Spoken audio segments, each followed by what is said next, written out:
پہلا سوال ہے سیدنا یونس علیہ الصلوۃ والسلام نے مچھلی کے پیٹ میں کتنے دن گزارے تھے اور انہیں مچھلی کے پیٹ میں رکھنے کی اصل وجہ کیا تھی؟ دیکھیں نا جی، اس طرح کے بھی خوبصورت سوالات آتے ہیں ہر ٹائم، اختلافی سوال، ویسے ایدج بھی اختلاف ہے، اختلاف کے بغیر تو کوئی چیز بھی نہیں ہے۔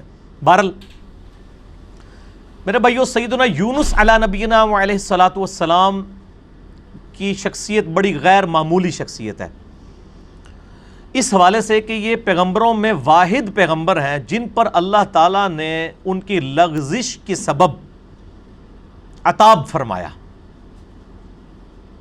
حتیٰ کہ سورۃ الصافات میں آیا کہ اگر یونس علیہ السلام مچھلی کے پیٹ میں ہم سے دعا نہ کرتے، اور وہ دعا آئی سورۃ الانبیاء میں، لا الہ الا انت سبحانک انی کنت من الظالمین، اگر یونس ان الفاظ میں ہمیں نہ پکارتے تو مچھلی کے پیٹ سے اسی دن نکالے جاتے جس دن مردے اپنی قبروں سے نکلیں گے۔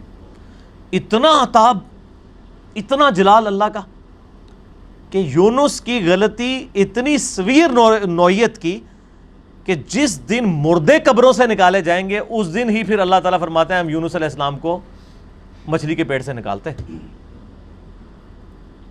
اور دعا بھی دیکھیں، سورۃ الانبیاء میں آئی، لا الہ الا انت سبحانک انی کنت من الظالمین، لا الہ الا انت، کوئی نہیں معبود سوائے تیرے، سبحانک، اے اللہ تو تو پاک ہے، تو تو غلطی نہیں کر سکتا، انی کنت من الظالمین، میں تو انسان ہوں، غلطی کروں گا۔ کیا زبردست انداز ہے جی توبہ کرنے کا، اللہ تعالیٰ کی جو پاکی کی صفت ہے اس کو ٹریگر کیا ہے کہ اللہ تجھ سے تو غلطی نہیں ہوتی، میں تو بندہ ہوں، غلطی کروں گا۔ اور اللہ کو اتنی پسند آئی یہ کلمات، اور اس کے ساتھ الفاظ ہیں کذالک ننجی المؤمنین، ہم ایمان والوں کو بھی اسی طریقے سے نجات دیں گے جو یونس کی طرح ہم سے دعا مانگے گا۔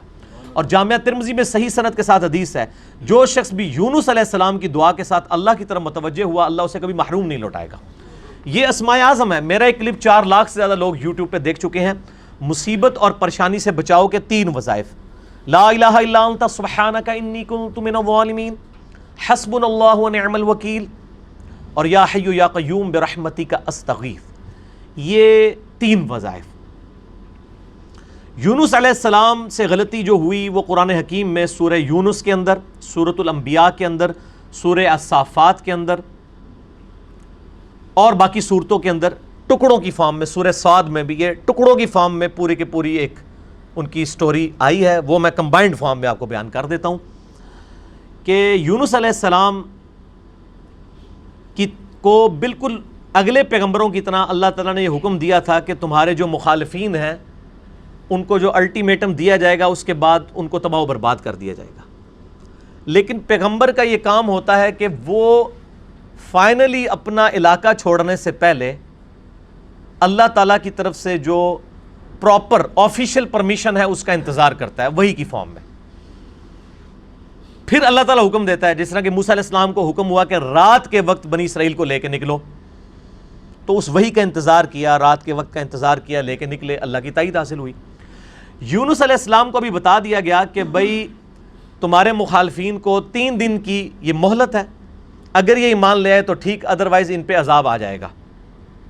اب جیسے ہی وہ 3 دن پورے ہوئے، کمپلیشن کے قریب تھے، بجائے اس کے کہ یونس علیہ السلام اللہ کی وحی کا انتظار کرتے کہ مجھے اب پراپرلی آخری 1 منٹ میں بھی تو آ سکتی ہے نا وحی، یہ سمجھ لیں تھوڑی دیر پہلے اپنا علاقہ چھوڑ گئے کہ اب تو ٹائم پورا ہونے کے قریب ہے، اب نظر بھی آ رہے ہیں کہ عذاب ان پہ آ جائے گا، اللہ کی وحی کا انتظار نہیں کیا۔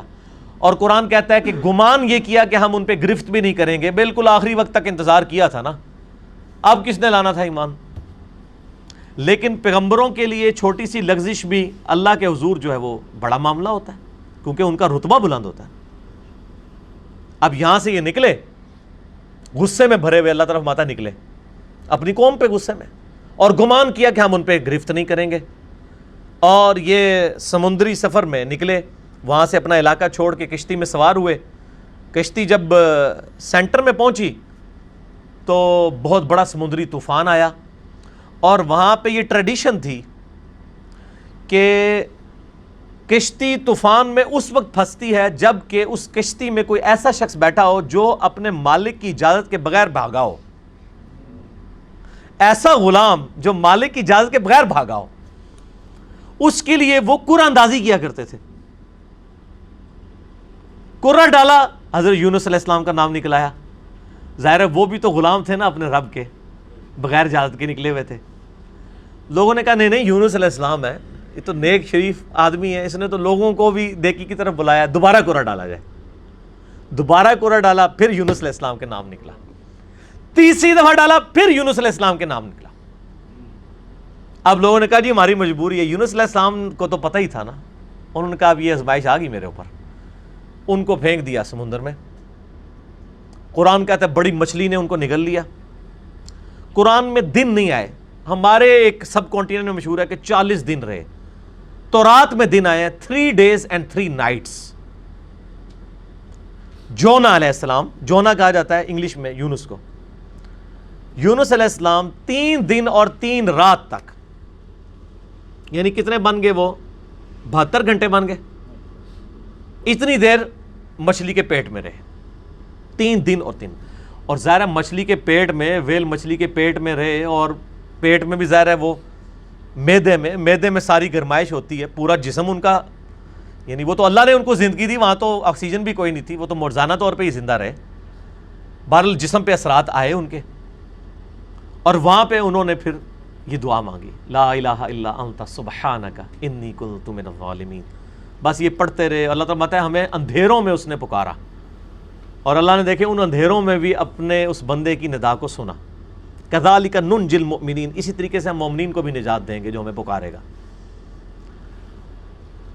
اور یہاں پہ وہ کہتے ہیں آیت کریمہ بڑا گرم ہوتا ہے جی، وضو کر کے بیٹھو، خوشبو لاؤ. حالانکہ جس شخص نے یہ پہلی دفعہ پڑھا ہے اس نے خوشبو والی جگہ پہ نہیں پڑھا. مچھلی کے تعفن والی سب سے زیادہ جگہ میدے ہی ہوتی ہے. میدے میں ہی سارا تعفن ہوتا ہے. یہ ڈکار آپ جتنے لیتے ہیں سب کچھ گیسیں ساری میدے میں ہی ہوتی ہیں. اللہ کے ذکر کے لیے کوئی پروٹوکول نہیں. صحیح مسلم میں حدیث ہے کہ نبی علیہ السلام حالت جنابت میں بھی اما عائشہ کہتی ہیں اللہ کو یاد کرتے تھے. اور جامعہ ترمذی اور ابو داؤد میں مولا علی علیہ السلام سے حدیث ہے کہ نبی علیہ السلام کو قرآن پڑھنے سے حالت جنابت کے علاوہ اور کوئی حالت مانے نہیں ہوتی تھی. قرآن کے لیے جنابت سے آزاد ہونا شرط ہے. بغیر وضو کے بھی قرآن پڑھ سکتے ہیں، اور باقی اذکار تو جنابت کی حالت میں بھی آپ پڑھ سکتے ہیں. قرآنی دعائیں بھی پڑھ سکتے ہیں قرآن کی نیت کے بغیر، جسٹ ذکر کے طور پہ. کیونکہ آپ جتنے ذکر کر رہے ہیں وہ تو بھی قرآن میں ہے نا. اللہ اکبر بھی تو قرآن کا حصہ ہے، سبحان اللہ بھی ذکر ہے. لیکن اس وقت آپ ذکر کی نیت سے نہیں بلکہ دعا کی نیت سے پڑھتے ہیں. ربنا آتنا فی الدنیا پڑھے، لا الہ الا انت سبحانک انی کنت من الظالمین بے شک پڑھے حالت جنابت میں. دروشی بھی پڑھے.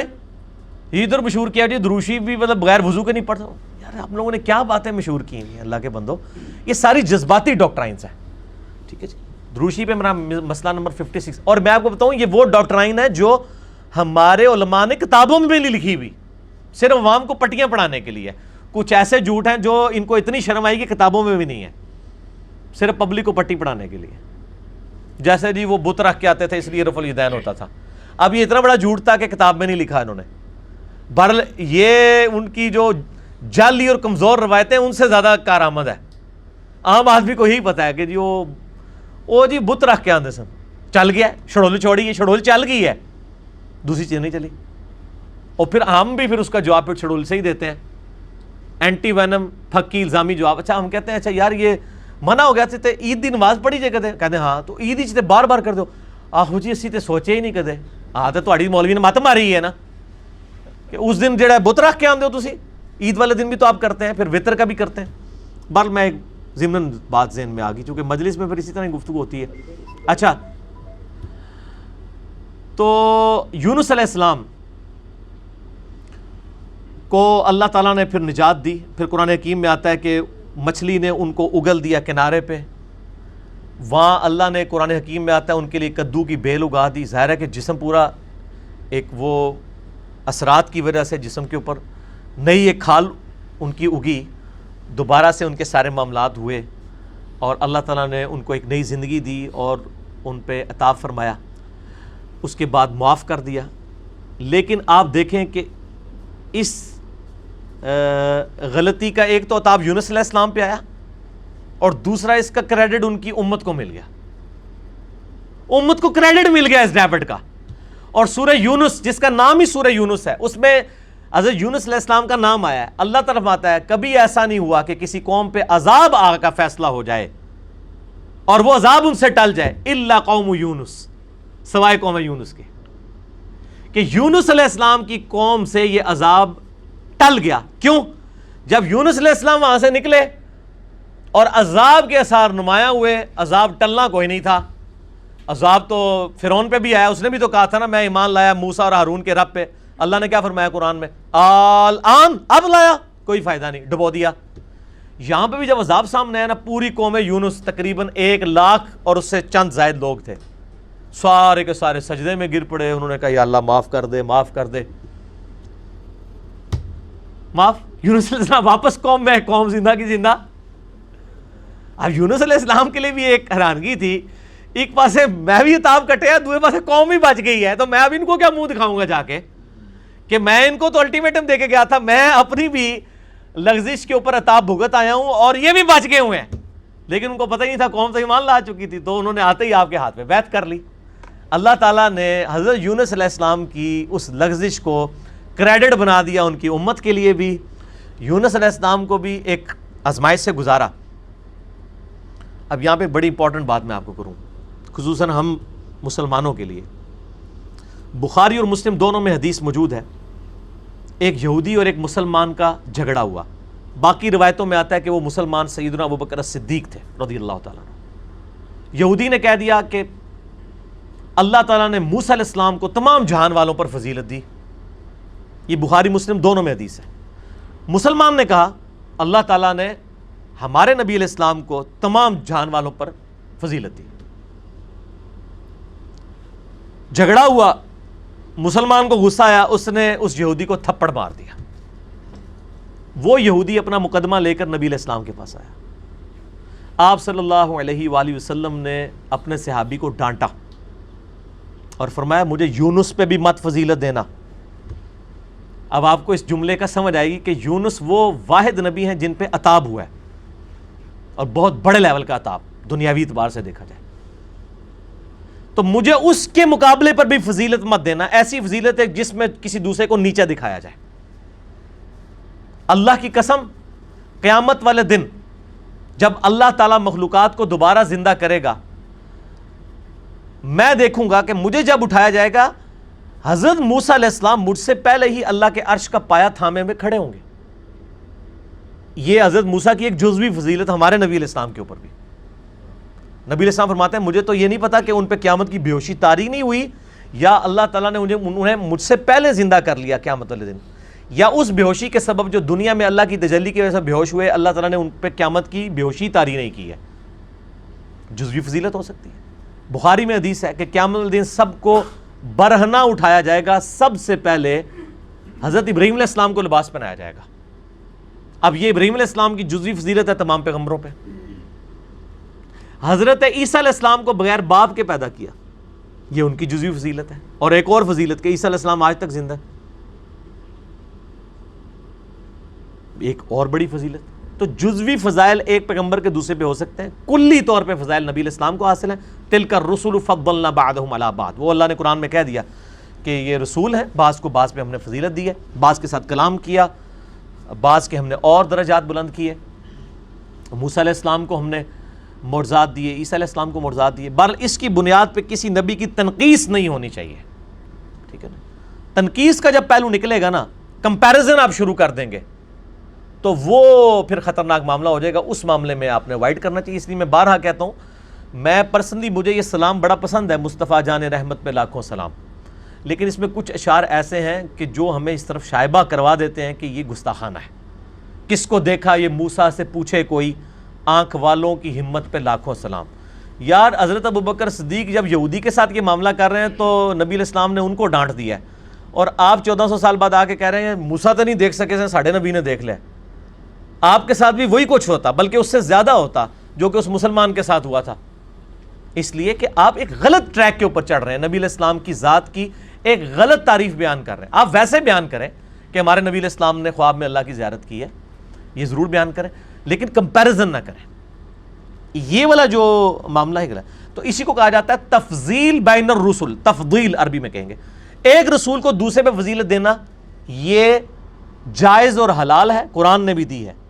لیکن تفریق بین الرسل، رسولوں میں فرق کر دینا ایمان لانے کے اعتبار سے یا کسی کو اونچا نیچا دکھانے کے فور، یہ حرام ہے. تفضیل بین الرسل جائز ہے، تفریق بین الرسل حرام ہے.